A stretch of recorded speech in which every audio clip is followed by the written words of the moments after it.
Olá, pessoal. Você sabe o quanto que a inflamação pode ser algo deletério para o seu paciente? Como ajustar isso na alimentação do seu paciente? Meu nome é Aline Davi, eu sou nutricionista e nesse canal eu ensino nutrição baseada em evidência científica para que você nunca mais seja enganado, enganada pelos mitos da nutrição. Então vamos lá falar um pouquinho mais sobre algumas interligações metabólicas voltadas com um aspecto importante para a inflamação do nosso paciente. E para isso, nós temos aqui alguns pontos importantes a serem observados. Esse artigo científico ele é bem interessante, bem recente, inclusive de uma excelente revista científica, Nature, quem que não conhece, né? Que traz para a gente vários tipos de correlações importantes. Então, olha só, o quanto que nós podemos ter vários tipos de condições, como por exemplo, inatividade física, obesidade, desbiose intestinal, alimentação do paciente, estresse, alterações no sono, consumo de xenobióticos presentes, por exemplo, né, em plástico, agrotóxicos também, por que não, né? Levam a vários tipos de alterações. Então, isso está correlacionado, por exemplo, com síndrome metabólica, diabetes mellitus tipo 2, assim como alterações cardiovasculares, câncer, depressão, doença autoimune também, alterações neurológicas, sarcopenia, especialmente um paciente idoso, né, mais comum que tem uma redução expressiva da massa muscular, assim como também imunossenescência. Ou seja, vários pontos correlacionados que estão envolvidos com a nutrição. Então, quando nós falamos desses pontos aqui, nós temos vários que têm uma conexão muito forte com a nutrição. E é por isso que eu te trouxe essa paciente, a gente começar a pensar o quanto que isso está presente em vários pacientes nossos, como que é esse caso aqui. Então, nós temos essa paciente com 30 anos, uma paciente já com uma obesidade MC de 32,5, apresenta um pré-diabetes tipo 2, então olha como é importante aqui para que você trate dessa paciente e ela não venha ficar com um quadro de diabetes tipo 2. Então é importante que você faça um bom tratamento para que assim ela consiga uma remissão da doença e não, na verdade, entre, né, no diabetes tipo 2. Então essa é a hora de mudança fundamental. Inclusive, muitos pacientes nossos nos buscam por conta disso, né? Especialmente muitos deles que vêm de um médico endocrinologista que falou assim: olha, busca Nutri, porque se você não conseguir ajuste na alimentação, você vai ficar com diabetes. Então é muito importante esse ajuste nosso. Além disso, a paciente já apresenta esteatose hepática, não sei você, mas eu no consultório cada vez mais parece que surge mais paciente com esteatose hepática. Desde adolescente, adulto, idoso, é muito comum que a gente tenha pacientes que apresentam essa alteração clínica. Além disso, a paciente apresenta hipercolesterolemia e hipertrigliceridemia, entre outros pontos, depressão sedentária e o histórico aí familiar de pai e mãe que apresentam hipertensão, diabetes tipo 2 e também dislipidemia, ou seja, atenção. Essa paciente tem um grande risco de ter um diabetes e realmente ela já tem um indício aqui, né? E é por conta disso que é fundamental pensar em todo esse tratamento para essa paciente. Além disso, que ela buscou a nossa ajuda de nutricionista para emagrecimento, especialmente porque ela deseja engravidar. Então, muita paciente nossa nos busca, né? Por conta disso, é uma honra muito grande para a gente. E vejam que nesse momento inicial é fundamental pensar, então, tanto no emagrecimento, que vai contribuir, né? Contribui muitas vezes para o sucesso na gestação, mas também pensar não só nisso, pensar no ajuste do diabetes, esteatose hepática e por aí vai, né? Então, todo um combo para auxiliar essa paciente. Vejam que ela já apresenta SOP, a síndrome do ovário policístico, que é uma condição que apresenta muito fortemente uma chance grande dessa paciente apresentar uma resistência à ação insulina, diabetes e também dislipidemia. Não são todas, é claro, mas muitas apresentam essa correlação. Além disso, essa paciente acredita nos mitos nutricionais. Por exemplo, ela acha que ela é interessante pensar em utilizar bastante óleo de coco, banha de porco, não pode consumir carboidratos à noite. Além disso, ela toma muito suco de uva porque ela viu que é natural, que é saudável, tem resveratrol, toma 1 litro de suco de uva por dia, é muita coisa, né, gente? Então, por mais que o suco de uva tenha resveratrol, tenha compostos bioativos, tem que pensar na quantidade. Afinal, aqui nós temos caloria, temos carboidratos e não dá para usar assim tanto ao longo do dia. Outro ponto, ela adora comer barrinhas fit como lanche, cuidado também aqui. ela come de 2 a 3 barrinhas por dia. E lembrando que muita barrinha é interessante, mas tem muita barrinha que tem uma alta quantidade de sacarose, de açúcar, né? Então, nesse caso, xarope de glicose não seria tão interessante assim. Então, cautela, observe qual que é o tipo de barrinha que a sua paciente está utilizando. Além disso, a paciente apresenta uma constipação frequente, até por conta de um consumo alimentar não tão rico em fibras e em água também. O outro ponto, bebe então pouca água, 500, 600 ml por dia, é muito pouquinho, e ela prefere tomar água de coco, por volta de 1 litro por dia. Então, mais uma vez, atenção, até porque aqui nós temos uma grande quantidade de carboidratos presente na água de coco, então não dá pra gente exagerar, né? Sempre muita cautela. Ela nunca tomou whey protein, ela tem receio, ela tem medo, ela acha que o whey protein causa lesão renal, que causa lesão hepática, então cautela, né? Afinal, nós não temos nenhum tipo de evidência em relação ao whey protein causar algum tipo de lesão renal ou hepática. Então a gente pode utilizar especialmente para a saciedade dessa paciente, aumento de massa muscular combinado com exercício, obviamente, né? Enfim, e ela ama um docinho após o almoço. Tudo bem, dá pra gente pensar num docinho após o almoço, mas lembrando que vários ajustes devem ser feitos, né, para essa paciente. Então vamos correlacionar essa paciente com esse artigo científico. Vejam que ela pode apresentar vários tipos de conexões que nós estamos vendo aqui. E para mim, eu acho que o mais importante dentre todas essas é a questão da alimentação, que pode melhorar bastante, a desbiose intestinal, que talvez ela apresente, até por conta de uma alimentação que não é tão rica assim em fibras, em água, em fitoquímicos, um consumo mais exagerado em gordura saturada, e também a questão da obesidade. Lembrando que a paciente já apresenta um risco de diabetes tipo 2, tem um pré-diabetes, então vários fatores devem ser observados nessa paciente. E lembrem-se que existe nessa ocasião, nessa condição clínica, vários tipos de pontos correlacionados com inflamação. Então, comece a observar que vários tipos de doenças crônicas, como o diabetes, além disso, lipidemia, podem ter uma influência da inflamação e é por isso que é importante focar e pensar nesse tratamento também. Vejam só, né, que a obesidade ela pode levar a uma inflamação tanto naquele tecido adiposo que, propriamente dito, próprio adiposo em quantidade maior, ele apresenta então um aspecto inflamatório. Então é natural que o próprio adiposo apresente a produção de citocinas pró-inflamatórias, ou seja, existe inflamação presente no adiposo. É claro que isso vai depender muito de cada paciente, mas tradicionalmente a obesidade causa de modo muito mais expressivo uma inflamação nesse paciente. E aí, nesse sentido, não é só a alimentação que é inadequada que gera um processo de desbiose intestinal, mas o próprio ambiente, a própria obesidade normalmente pode causar também essa alteração na microbiota intestinal. E aí, o que fica a dúvida? Puxa, será que o paciente tem desbiose intestinal por conta da alimentação ou por conta do aspecto da obesidade? De repente, ambos. De repente, a alimentação juntamente com o excesso de gordura corporal inflamando aquele território. Então, é importante pensar, obviamente, na qualidade da alimentação e sempre que possível pensar em emagrecimento para que exista, assim, uma melhoria na questão da microbiota intestinal. A gente sabe hoje em dia o quanto a questão da ajuste da microbiota intestinal é fundamental, o quanto que uma maior permeabilidade intestinal é ruim para esse paciente. Né? Então, foquem em ajuste da obesidade para que a paciente tenha um controle também nessa microbiota intestinal. Vejam que a alimentação, quando é mais pobre em frutas, verduras, legumes, fibras e mais rica em alimentos ultraprocessados, claro que nós temos aí prejuízo na microbiota intestinal do paciente. Lembrando também que teores adequados de vitaminas, minerais, ácido graxo ômega 3 são fundamentais também para a saúde da microbiota intestinal e como um todo, né? Não só da microbiota, mas o paciente como um todo. E é por isso que eu quero te fazer mais uma observação interessante em relação a esse artigo científico, que é bem recente, afinal fala sobre Covid.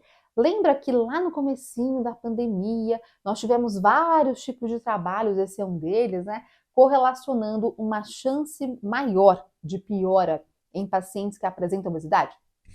Pois bem, então isso foi comprovado Nós temos aqui um paciente que tem obesidade, ele apresenta normalmente uma inflamação crônica de baixo grau, uma inflamação que está ali presente sempre. E essa inflamação crônica de baixo grau gera um aumento de citocinas pró-inflamatórias, como sempre gera, né? Ou assim, não sempre, né? Mas que é mais comum que gere um paciente com obesidade.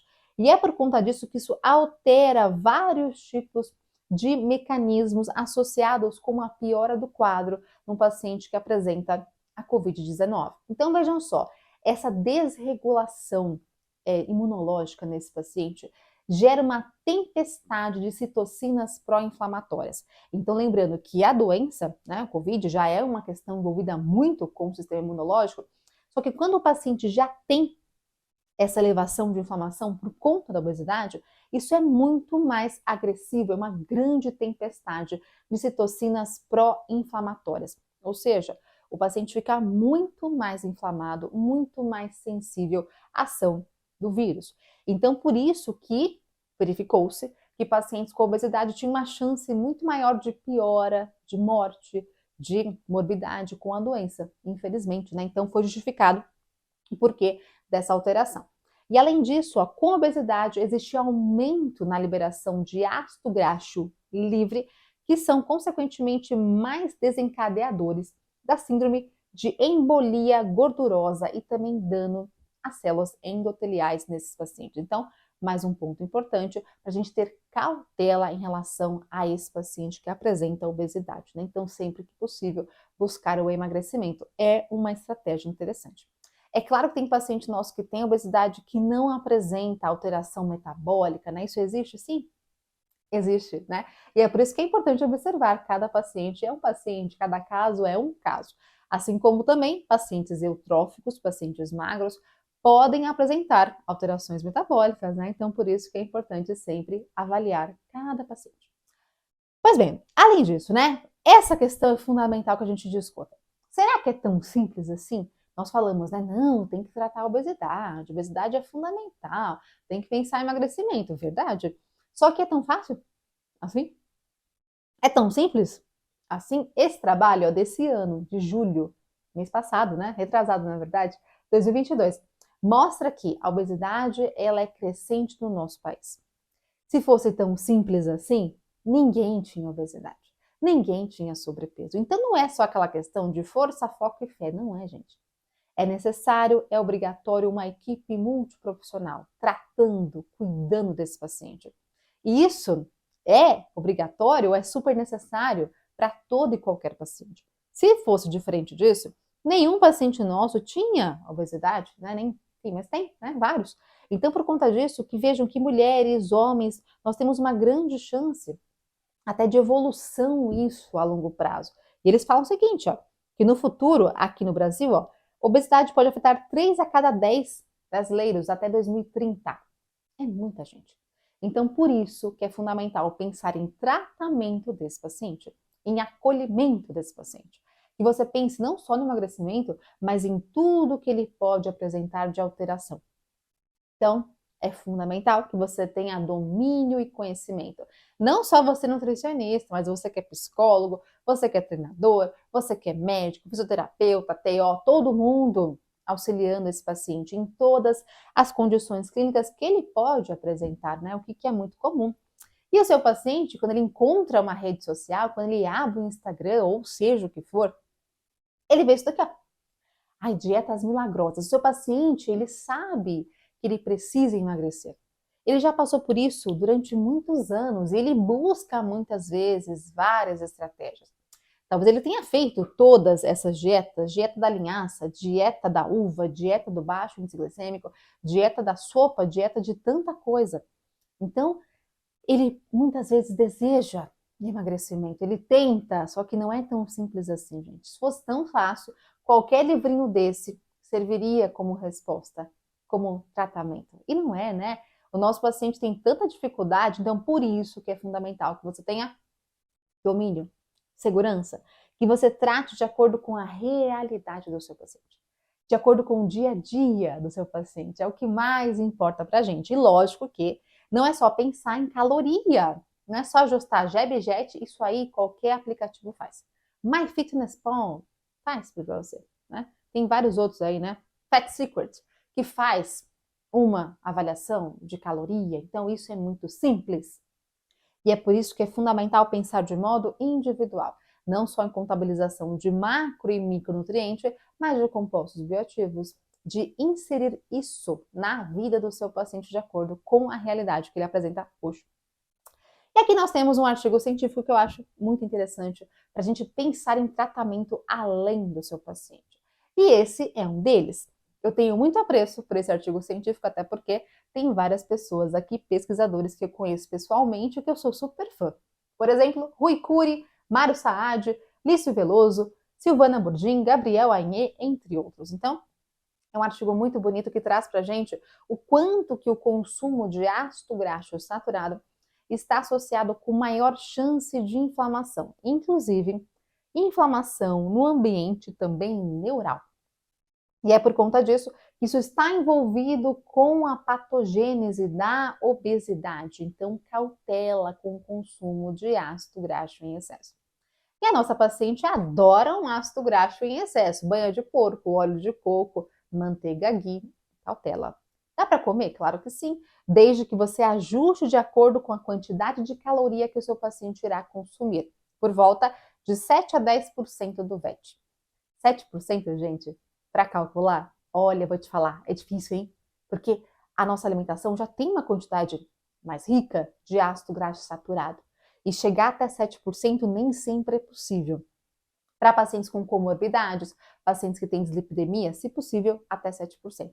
Mas na prática, vou te falar que não é tão simples assim você conseguir. Se conseguiu, maravilha, mas não é tão simples. Então, até 10%, vá lá. Agora, mais do que isso, já fica um pouco demais para o nosso paciente. Então, cautela, não é só pensar em gorduras de modo geral, mas em ajustar gordura saturada. Então, contabiliza para o seu paciente, que é fundamental.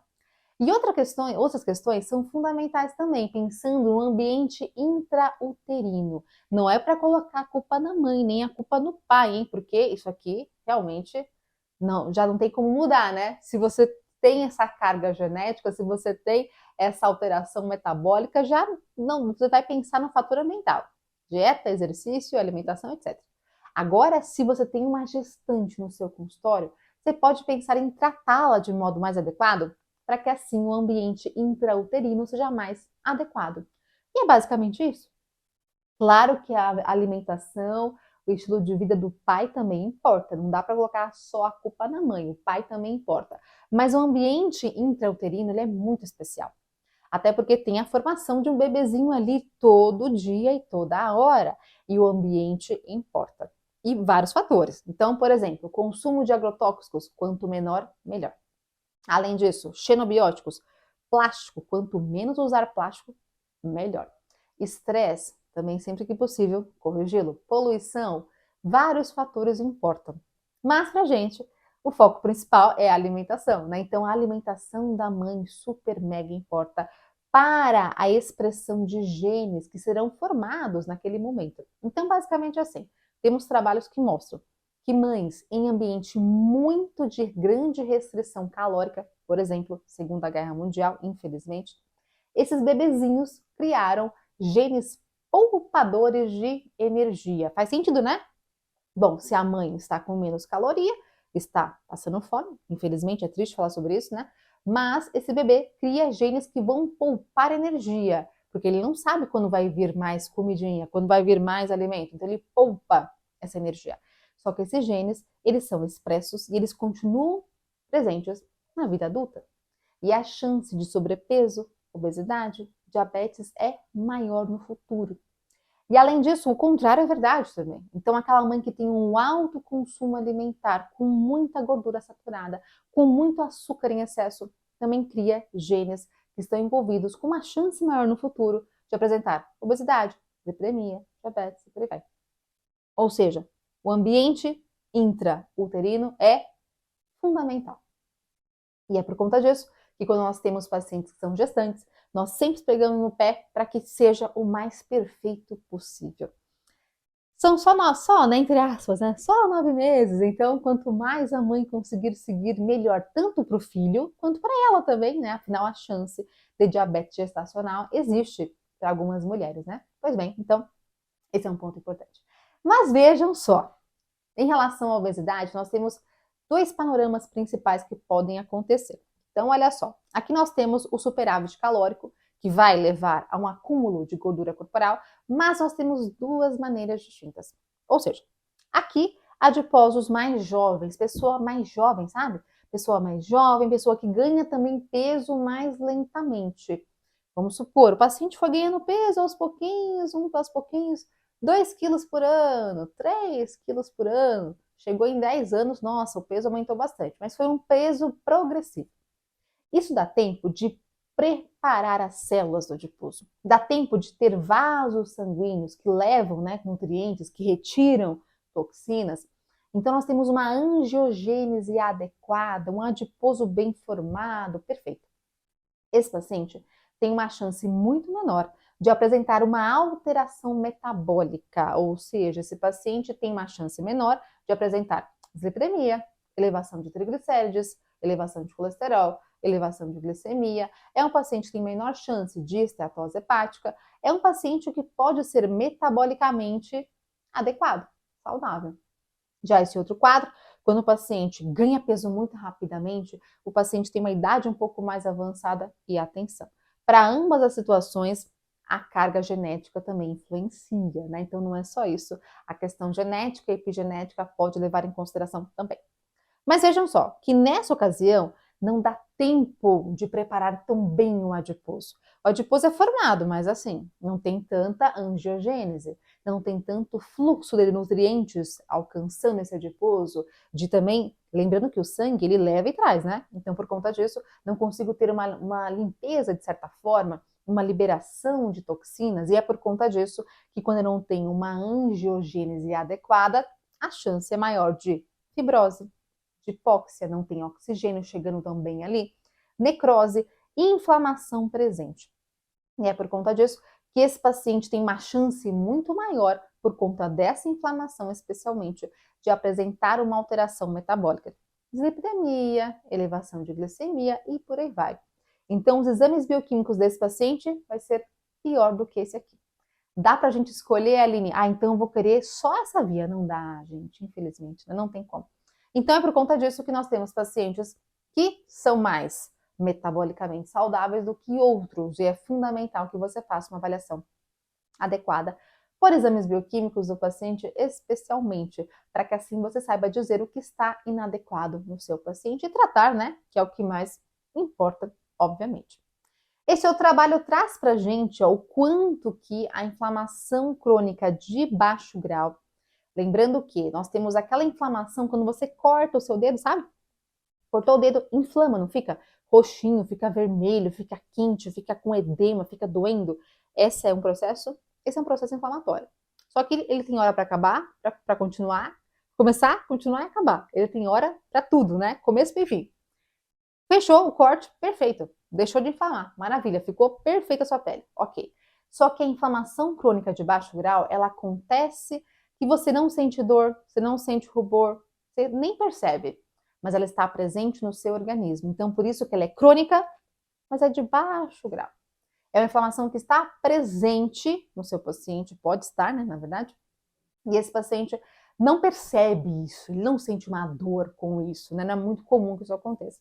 Só que é um risco muito grande para a mortalidade, especialmente em pacientes com diabetes tipo 2, né? E não só isso, nós temos vários tipos de condições clínicas envolvidas com a inflamação. Ou seja, vejam que essa inflamação crônica de baixo grau pode ser um alvo para tratamento do nosso paciente, seja um paciente com diabetes tipo 2, com alterações cardiovasculares. Então, ó, quanto que é importante pensar em tratamento, em redução de inflamação no nosso paciente. É uma boa possibilidade, né? Lembrando que aqui nós temos uma célula, por exemplo, uma célula muscular, onde existe a captação de glicose via proteína GLUT4. Basicamente assim, insulina se liga no seu receptor, existe toda uma sinalização intracelular. Uma delas, uma das mais famosas que nós temos, essa daqui, ó, a via da PI3 quinase AKT, que leva à translocação de GLUT4 para a membrana plasmática e, consequentemente, captação de glicose. Só que vejam, quando existe um excesso de inflamação e também um excesso de ácido graxo livre na circulação, por conta, por exemplo, de um paciente que tem uma obesidade, uma lipólise mais acentuada, esse ácido graxo livre vai acabar prejudicando essa sinalização. E, consequentemente, nós não conseguimos ter uma translocação de GLUT4 e a glicose não é captada. Esse processo é chamado de resistência-ação à insulina. Quando ela acontece no músculo ou também no adiposo, nós temos uma resistência-ação à insulina que é periférica. Então, periferia, adiposo e músculo. E claro que isso leva a uma glicemia mais desregulada no nosso paciente. E é por conta disso que é fundamental tratamento adequado. E aí, um dos pontos, pensando nesse propósito, nesse ajuste em captação de glicose, nós temos várias possibilidades. E uma delas, que eu gosto bastante, que eu acho bem interessante, é a utilização de creatina. Atenção, não é só usar creatina e ponto, gente. Vejam que tem toda uma via de mecanismo. Paciente com mais obesidade, com mais ácido graxo livre, ou seja, eu tenho que focar também na solução do problema. Vou colocar só creatina e vou esperar o milagre acontecer. Não é bem assim.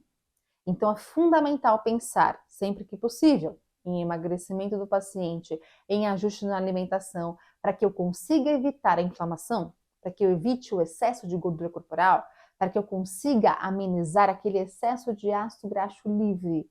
Esse é o ponto principal. Mas para ajudar nisso, concordo contigo, a gente pode pensar em alguns aditivos. Por exemplo, creatina.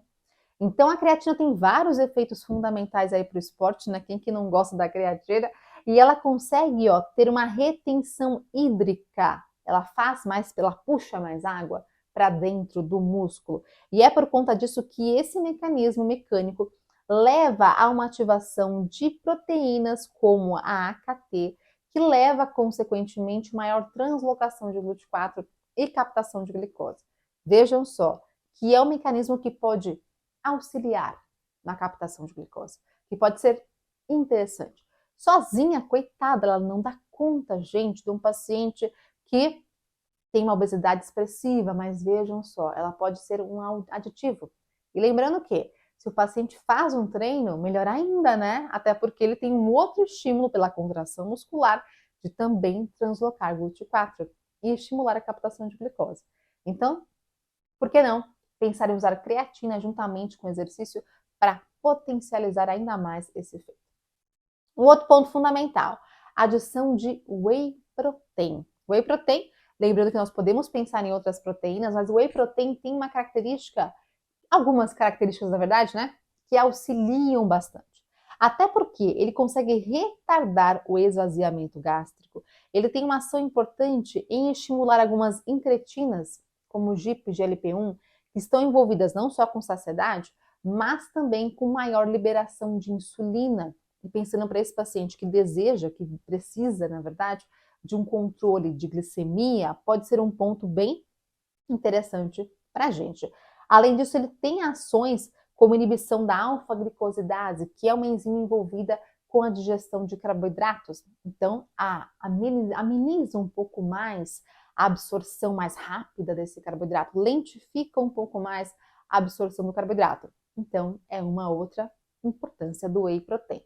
Estimula a secreção de insulina, assim como também reduz o apetite. Então, é uma boa possibilidade pensando em emagrecimento e pensando também em controle glicêmico do nosso paciente. Aqui nós temos um trabalho que traz para a gente uma possibilidade de uma outra estratégia, que é o jejum intermitente. Não estou dizendo que é a melhor estratégia, que é a única estratégia ou que ela é ruim. Gente, depende. Cada tipo de estratégia depende do seu paciente. Seu paciente é aquele que ama fazer café da manhã, assim como eu sou? Para que fazer jejum? Se ele não quer, se ele não gosta? Não precisa fazer. Não, meu paciente, Aline, ele acorda 8 horas, 7 horas, ele não quer comer nada. Por conta do dia a dia, ele quer treinar em jejum, ele prefere assim, ele vai comer lá no almoço só. Ele sempre foi assim, a vida inteira, e ele gosta de ser assim. Tá bom, que ótimo, tudo bem, perfeito, a gente pode pensar nessa aplicação. Ai, não, ali meu paciente, ó, meu paciente, ele sempre fez café da manhã, mas ele quer tentar um jejum, por que não? Tá bom, é uma possibilidade. Então vejam que depende de cada paciente. Mas eu vou te mostrar alguns dados científicos, vamos lá. Jejum intermitente, de acordo com esse estudo científico aqui, 2021, traz pra gente, ó, 12 e 14 horas por 8 semanas em homens e mulheres com IMC acima de 30 e fizeram também um déficit calórico de 500 a 1.000 calorias de acordo com cada indivíduo. E olha, ponto importante. Eles recebiam todas as refeições em casa. E além disso, fizeram um programa de treino, ou seja, tem todo um acompanhamento multiprofissional. Não é só assim, ó, paciente, segue aí o jejum, 14 horas e se vira. Não. O paciente teve todo um ajuste adequado, fica mais fácil, né? E olha, detalhe, 8 semanas. Não foram meses e meses. Até porque alguns pacientes não têm uma boa adesão com o jejum. Alguns têm, eu sei, mas muitos não têm. Então, é um dado limitado, concorda? Você tem tudo muito bem ajustadinho, são 8 semanas, com alimentação em casa. Poxa, ficou mais fácil, né? Enfim, vamos lá. Aqui nós temos, então, uma avaliação comparando, ó, essa linhazinha que tem uma bolinha, 12 horas, né? E um quadradinho, 14 horas. Em relação ao peso corporal, realmente foi menor, reduziu mais o peso, né? Quando foi feito 14 horas. Então, existiu um benefício um pouco a mais apenas em 8 semanas. Ao longo de toda a curva, de todas as semanas, tanto faz, 12 ou 14 horas. Mas aqui em 8 semanas foi mais expressivo com a dieta, com a estratégia de 14 horas. Além disso, nós temos então a verificação também da glicemia do paciente, da glicemia dos indivíduos, né, todos os participantes que foram avaliados, em relação a uma estratégia de 12 horas ou também de 14, 14 horas de jejum ao longo de 8 semanas. E aqui no caso, nós temos essa mudança dessa glicemia comparado com esses participantes, né? E mostrou então que não teve uma grande diferença em relação a fazer 12 horas ou 14 horas. A questão é, alguns dados mostram redução mais expressiva da glicemia, uma curva mais reduzida e mais acentuada. Realmente, alguns dados mostram que jejum pode trazer um benefício em relação à glicemia. E não só isso, em relação à insulina, como IR, colesterol, triglicéridos. Sim, alguns trabalhos mostram um benefício adicional. Ótimo. Seu paciente tolera isso, seu paciente gosta, a gente pode tentar, por que não? Mas não são todos os trabalhos que mostram grandes benefícios assim, em relação não só ao emagrecimento, mas também em relação a parâmetros aí metabólicos. E é por conta disso que a gente tem que pensar se vale a pena ou se não vale, né, para o seu paciente. Outro ponto fundamental, aqui nós temos o quanto, né, que essa inflamação crônica de baixo grau pode estar associada aí com alguns aspectos, e no caso aqui, ó, glicação. Nós temos então no nosso sangue glicose. Que bom, né? Isso é importante pra gente. Só que essa glicose em excesso, ela forma produtos de glicação avançada, conhecidos como AGEs. AGEs. E esse excesso que é deletério. Ele que é prejudicial, ele que é ruim, ele que é danoso, ele que causa, inclusive, em pacientes com diabetes, aquelas alterações de retinopatia, nefropatia, pé diabético e por aí vai. Então, AGEs é a pior situação que nós temos nesse paciente. Outro ponto fundamental. Nós conseguimos ter um consumo alimentar de AGEs. Então, basicamente, alimentos muito tostados, grelhados, com aquela crostinha marronzinha, que é uma delícia, inclusive, né? Eles têm mais AGEs. A questão é, nós temos uma absorção intestinal desses AGEs na alimentação, só que o nosso rim também elimina boa parcela desses AGEs. Mas é claro que nós não temos, então, toda influência alimentar de AGEs. Não é todo AGE que você vai ter dentro do seu corpo, mas uma certa parcela permanece. E é por isso que, quanto mais você conseguir não exagerar num consumo de grelhados, tostados, sabe? Aquele alimento bem mais torradinho. Se puder evitar, melhor. Doce de leite, que é mais marronzinho também, por exemplo. Bolo, que tem aquela crostinha marrom, mesmo pão, que tem aquela crostinha marrom. Não estou dizendo que não pode consumir, mas tudo em excesso não seria tão interessante. Não só pelo fator de apresentar mais carboidratos em excesso, mas pelos aids que estão presentes ali. A questão é, não encana. Não vai achar que não pode comer um franguinho grelhado. Mas, se for muito grelhado, em excesso, aí a gente pode tentar evitar um pouco. E pensa só, gente, quanto mais grelhado for, pior. Mais tostado for, pior. Vamos pensar assim na air fryer, que é a dúvida mais frequente que existe. Air fryer, se você colocar alta temperatura rapidinho, eu quero tostar aqui um franguinho rapidinho, 10 minutinhos, 250 graus. Se você puder fazer ao contrário, 20 minutos e um pouco menos temperatura, melhor.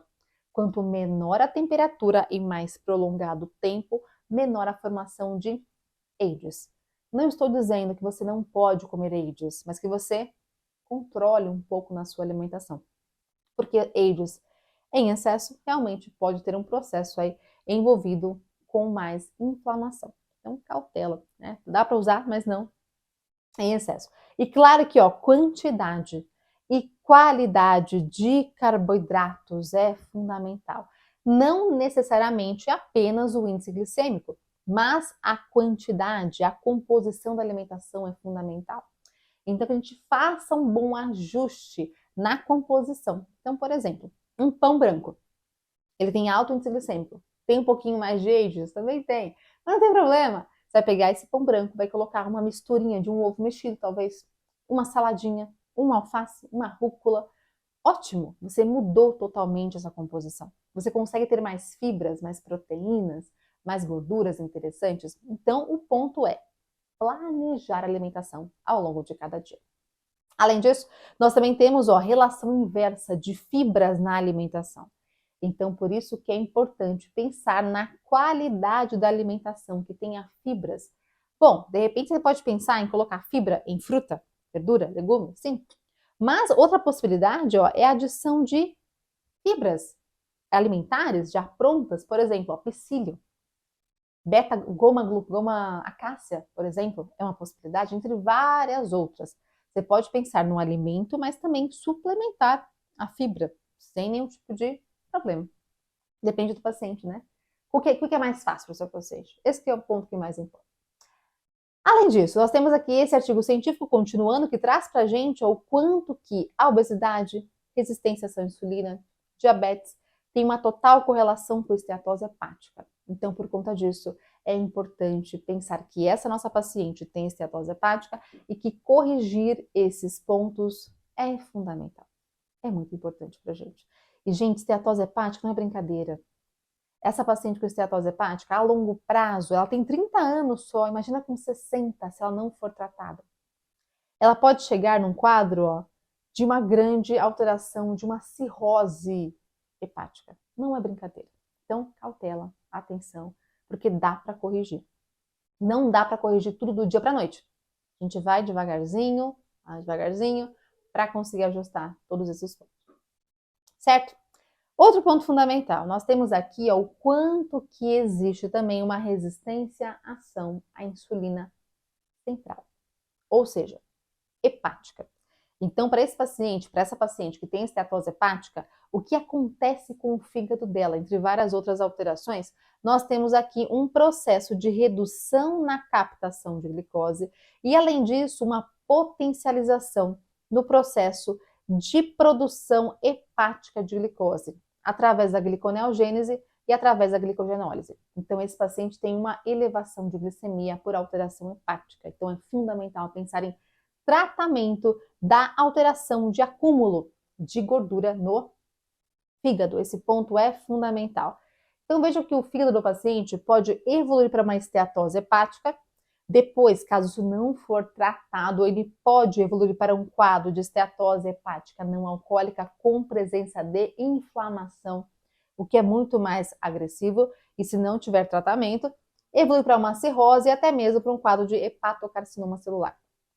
A alimentação é muito mais rica em estratégias nesse ponto aqui, ó, para conseguir melhorar esse ponto aqui. Seja esteatose simples ou uma NASH, que já tem inflamação envolvida. Já nessa ocasião fica muito mais complexo. Então, se o seu paciente tem um quadro que está aqui ou que está aqui, é hora de reverter, urgentemente. Não é brincadeira, nem um pouco, tá? Então, atenção, porque isso acontece. Primeiramente, então, nós temos, ó, esteatose hepática, nesse paciente, um acúmulo de gordura, que pode ser por conta da alimentação, da obesidade, entre vários outros fatores. E aí, por conta disso, essa esteatose simples que está presente, existe um processo de redução na oxidação da gordura que está aqui alocada. A mitocôndria não dá conta mais de oxidar esse ácido graxo. E é por conta disso que eu tenho elevação de espécies reativas de oxigênio, uma inflamação mais presente, e gerando então um quadro de inflamação hepática junto com gordura. O que é muito mais prejudicial para o próprio tecido, mas também para uma questão metabólica. Chance maior de alteração seja numa questão de hiperglicemia, mas também alteração lipídica, plasmática nesse paciente. Então, não dá para brincar. Esse trabalho é bem interessante, traz para a gente aqui uma comparação, várias comparações, na verdade, de estratégias alimentares. Então, por exemplo, aqui, ó, nós temos dieta low carb, dieta low fat. No caso, nós temos em relação à gordura hepática desse paciente. Então, o foco é a gordura hepática. Ele mostra pra gente que aqui, ó, lembrando que nós também temos um processo de conversão de carboidrato em gordura através da lipogênese de novo. Então, eu pego o carboidrato, eu converto em acetil-CoA e depois em ácido graxo. Isso existe? Sim, existe. Não estou dizendo que carboidrato é ruim, mas estou dizendo que o excesso não é interessante. Vejam que aqui nós temos, ó, 3 panoramas. Dieta hipocalórica, isocalórica e hipercalórica. Tá vendo que esse mais verdinho abacate é uma dieta low fat, high carb, né? Então, low fat. Além disso, o vermelhinho, ó, é high fat. Ou seja, verdinho é dieta low fat e vermelhinho é dieta low carb, certo? E aí, o que foi observado? Que em questões de hipocaloria, hipoenergético, meio que tanto faz. Vai reduzir gordura hepática em qualquer dieta. Então, o que você quiser, tá bom. Seu paciente prefere dieta low fat ou low carb? O que ele preferir, o que ele se adaptar melhor, tá ótimo, perfeito. Em dieta hipocalórica, que é o que a gente mais faz na prática clínica, pensando em redução de gordura corporal ou gordura hepática. Dieta isocalórica, não vou fazer déficit calórico, dieta isocalórica. Comparando a dieta high fat, low carb, ela é pior. Dieta high fat, low carb. E aí pensem que aqui eu tenho muita gordura na alimentação e se for saturada, é ainda pior. Então isso leva a um dano maior no fígado. Se eu pensar em dieta hipercalórica, aí é pior ainda. Eu tenho maior deposição de gordura hepático com dieta low carb, high fat. Então, atenção com isso. Lembrando que depende de cada paciente e de cada tipo de estratégia. Além disso, nós temos aqui a comparação com várias dietas, né, tanto em questão isocalórica, né, ou hipocalórica, quanto também em relação hipercalórica. E aqui, o nosso ponto principal é a avaliação que o quanto que uma gordura saturada é pior. Então, o ponto mais importante para a gente aqui é esse, que gordura saturada é o pior, pensando em deposição de gordura hepática. Então, esse que é o ponto principal. Dá para ser uma dieta low carb? Até dá, mas desde que a gordura seja melhor, poliinsaturada, monoinsaturada, mais interessante para a gente. Certo? Além disso, ó, vejam que nós temos aqui um fator que eu acho interessante falar para vocês, que é a adição de licopeno para paciente que tem esteatose hepática não alcoólica. Licopeno é muito presente no tomate, por exemplo, né? Nós conseguimos ter uma influência interessante do licopeno, reduzindo a inflamação e também reduzindo a produção, a ativação de gordura no fígado. Claro que não adianta nada tacar licopeno se o paciente tem um alto consumo de gordura saturada, insuperável calórica. Mas é um aditivo, é um auxiliar para o nosso paciente. Então, vejam que aqui nós temos um outro ponto importante, que a biodisponibilidade do licopeno ela é mais interessante quando o licopeno é aquecido e quando ele está junto com algum tipo de lipídio. Por exemplo, um molho de tomate aquecido juntamente com azeite. Perfeito. Eu tenho uma boa biodisponibilidade desse licopeno. Então, uma boa estratégia para o nosso paciente. Outro ponto fundamental, pensando no tratamento dessa esteatose hepática. Evitar frutose. Não estou dizendo fruta, eu estou dizendo frutose de alimento comercial, ultraprocessado.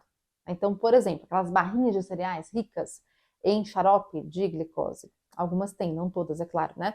Então, cuidado com isso. Bebidas açucaradas, suquinho rico em frutose, cautela. Até porque a frutose tem uma influência interessante, ou não tão interessante assim, né? Que é uma absorção eficaz no intestino e, além disso, uma metabolização lá no fígado que leva a uma chance maior de acúmulo de gordura hepático, isso se for em quantidades maiores, né? Então, um pouquinho de frutose, tudo bem.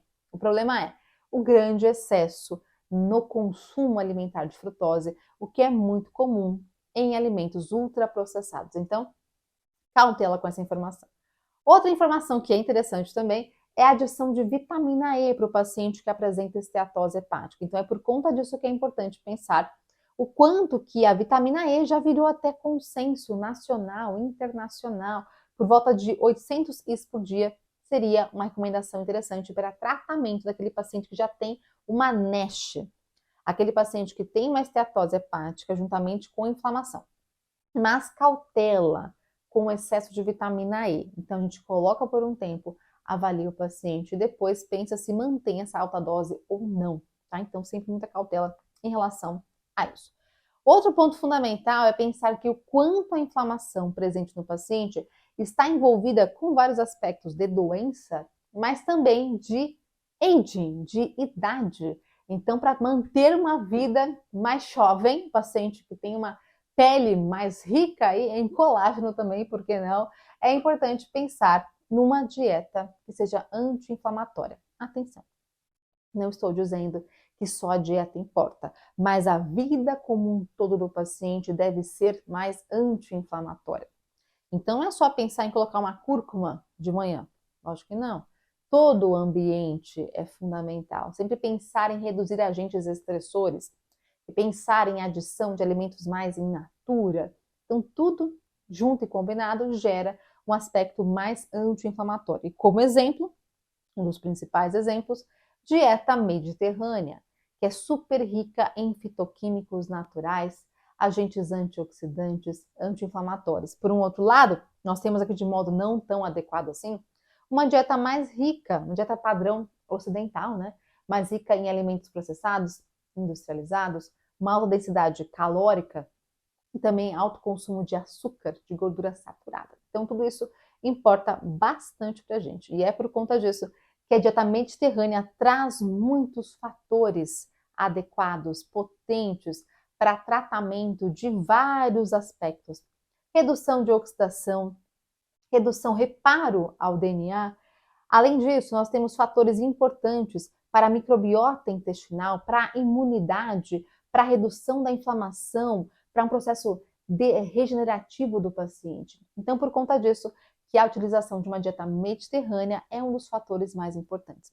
Talvez seu paciente não tolere tudo mega mediterrâneo, mas que você consiga, em alguns pontos, ajustar esse padrão ao longo das refeições. Então, aos pouquinhos, você consegue fazer algumas modificações importantes, pensando na redução da inflamação. Outra questão também que vale a pena pensar é uma dieta plant-based. E não só para paciente que é vegano ou vegetariano, uma dieta plant-based pode ser uma opção. Nem que for, de repente, 2 vezes por semana, 3 vezes por semana.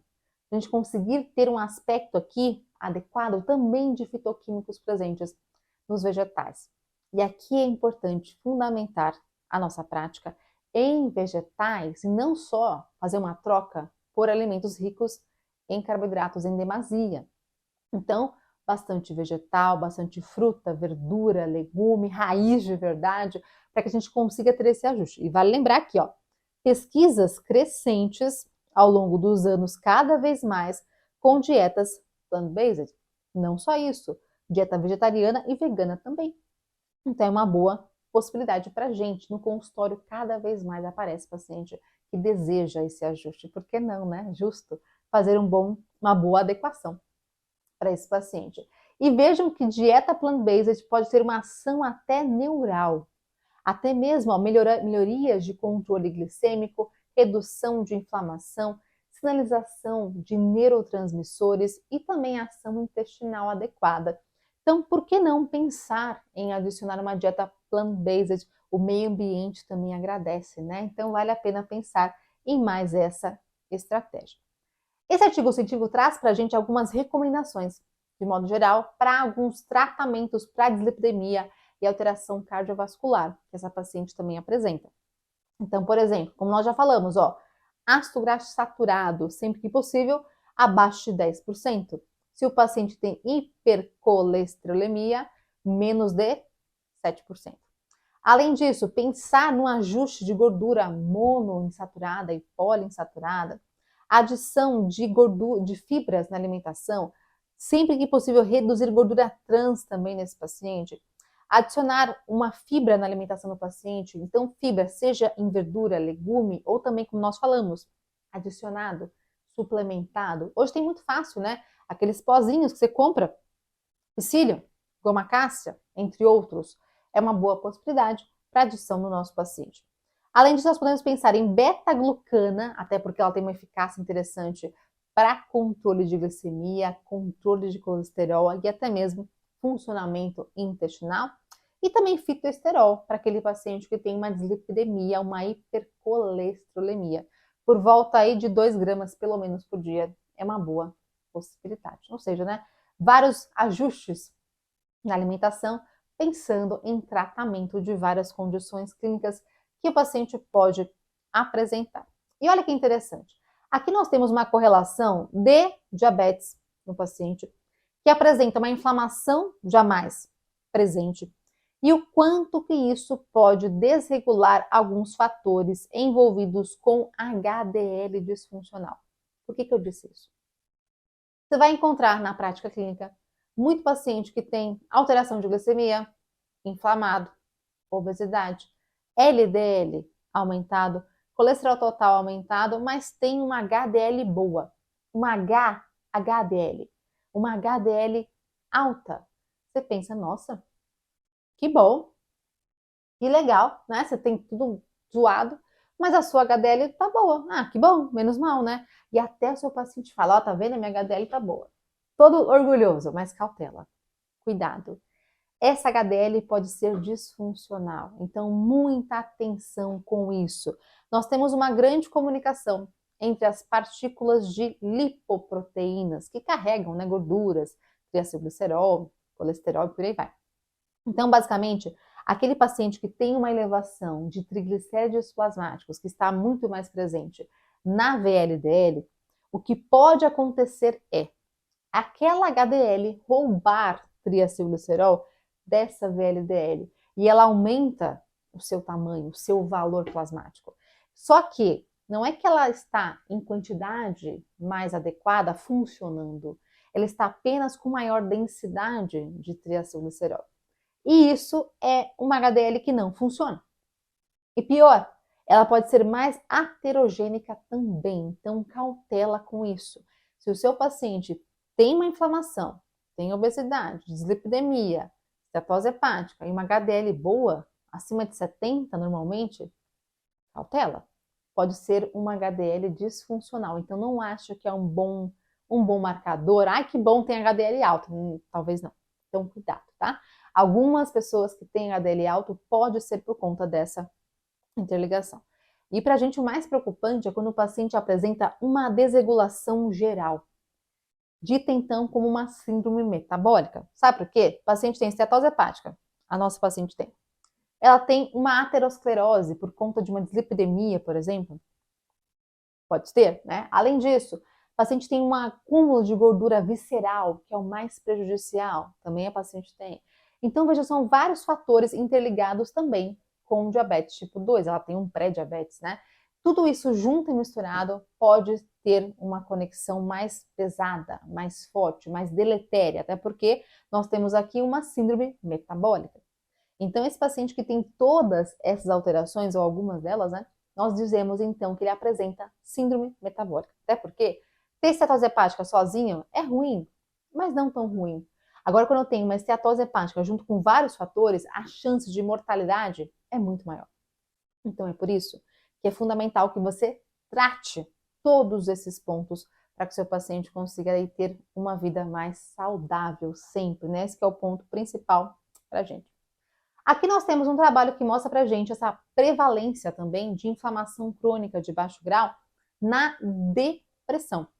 Então, cada linha dessa, nós temos um artigo científico que foi avaliado, fizeram uma comparação entre eles, de acordo com essa comparação, de acordo com essa meta-análise de 30 trabalhos que foram comparados, nós temos uma prevalência de inflamação de baixo grau na depressão foi de 27%. Então vejam que a inflamação crônica de baixo grau não gera só esteatose hepática, né, contribui, na verdade, né, para a esteatose hepática, para a inflamação do fígado, entre outros fatores, mas também para a depressão. E é por conta disso que é importante pensar em redução de inflamação do nosso paciente. Com uma alimentação mediterrânea, talvez, uma adição de fitoquímicos naturais, uma adição de uma alimentação rica em raízes, né? Alimentação raiz, rica, fruta, verdura, legume, redução de gordura saturada, adição de fibras na alimentação, todos esses pontos são fundamentais para o nosso paciente, né? Então vejam que aqui nós temos vários pontos correlacionados, né? Inclusive para SOP, para síndrome do ovário policístico. Então a inflamação crônica de baixo grau também influencia de modo negativo essa mulher que tem SOP. E é por conta disso que pensar numa alimentação anti-inflamatória pode ser interessante para essa paciente também. E lembrando que isso depende muito de cada paciente, né? Nós falamos aqui dessa paciente de modo geral, nós temos muitas possibilidades. Até porque cada um de nós aqui tem uma visão diferente, tem uma vontade diferente, vai atacar algum ponto inicialmente. Você, o que você faria? Você faria, de repente, emagrecimento primeiro? Na paciente, depois você focaria em outros pontos, lembrando que emagrecimento já consegue ajustar vários desses pontos aqui. Ou você talvez faria um ataque inicial de ajuste em estetose hepática, em dislipidemia. Qual seria a sua estratégia? Conta mais para mim aqui para que a gente possa, assim, ter uma comunicação, a gente se ajudar e contribuirmos, assim, para um conhecimento cada vez maior entre nós nutricionistas. Então, essa foi a aula sobre essa interligação de inflamação com várias alterações metabólicas que os nossos pacientes possam apresentar. Então, é isso. Se você gostou desse vídeo, deixa seu like e compartilha com mais gente para que a nutrição seja cada vez mais potencializada entre nós nutricionistas. Um beijo e até mais.